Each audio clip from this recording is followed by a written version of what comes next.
The first note sliced through the night, high and piercing. Clara jolted upright in bed. Heart pounding, she listened. There it was again, a mournful wail like someone weeping. The melody was haunting, beautiful, and utterly terrifying. Clara crept out of bed, drawn to the sound like a moth to a flame. It seemed to seep from the very walls, vibrating in the air around her. She tiptoed from room to room, searching for the source. Her family slept, oblivious to the chilling music that filled her ears. Frustrated and scared, Clara returned to bed. The melody followed her, weaving itself into her dreams. She woke with a gasp, the notes still echoing in her mind. The melody was real, she was sure of it, but why could she only hear it? Days turned into weeks, each night haunted by the melody. Clara became obsessed. She recorded the tune on her phone, hoping anyone could hear it. But every playback was met with silence. Her friends exchanged worried glances. Her parents suggested seeing a doctor. Their concern felt like pity. Clara felt increasingly isolated, trapped in a world where only she could hear the mournful song. Desperation gnawed at her. She needed answers. The melody had to be coming from somewhere. Clara began scouring the internet, researching local history, anything that could offer a clue. One evening she stumbled upon an old forum post.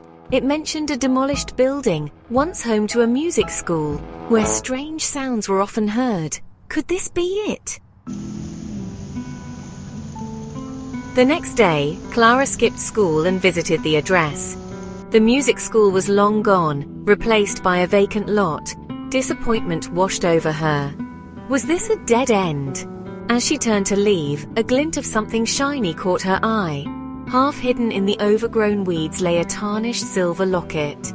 Clara picked it up, her fingers trembling slightly. It was heavier than she expected. Engraved on its surface was a single musical note, identical to the first note of the haunting melody that plagued her. It was a G clef, a symbol of music.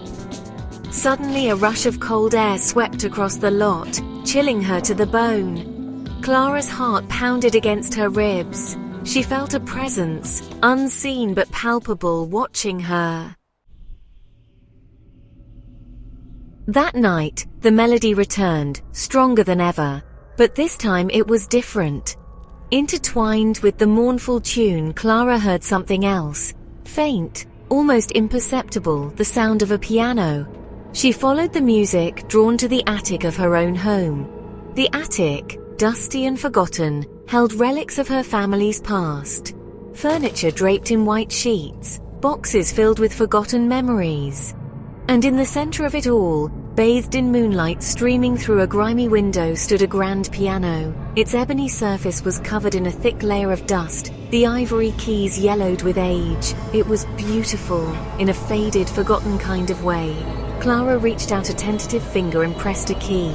A discordant note rang out, sending a shiver down her spine. It was the same piano she heard in the melody, she was sure of it. Days turned into weeks as Clara threw herself into researching her family history. She discovered an old photograph of a young woman, her great-grandmother, seated at a grand piano.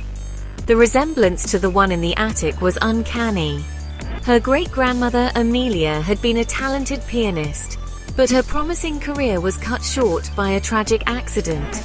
She died young, leaving behind a cloud of mystery and whispered rumors. Clara dug deeper, poring over old newspaper clippings and faded letters. She learned that Amelia had been working on a groundbreaking musical composition before her death. A composition that was never found. Could the melody she heard be Amelia's lost masterpiece? And was her great-grandmother trying to communicate with her from beyond the grave? As Clara delved deeper into the mystery, the presence in her attic grew stronger.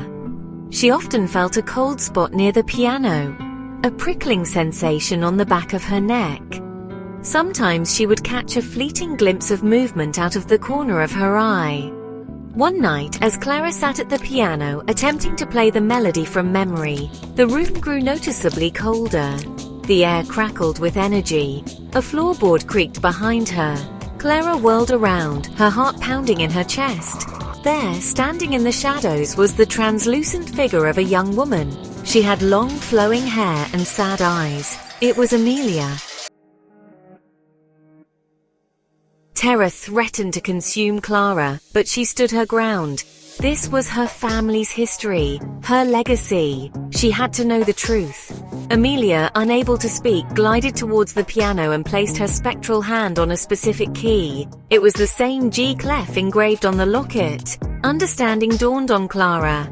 Amelia wasn't trapped. She was trying to lead her somewhere. Following Amelia's ghostly guidance, Clara played the melody, her fingers moving instinctively over the keys. As the last note faded into the silence, a hidden compartment in the piano slid open. Inside lay a stack of sheet music, brittle with age. It was Amelia's lost composition, the one she had poured her heart and soul into. The title, scrawled across the top in elegant handwriting, sent chills down Clara's spine. The Silent Song. Clara spent weeks deciphering Amelia's composition.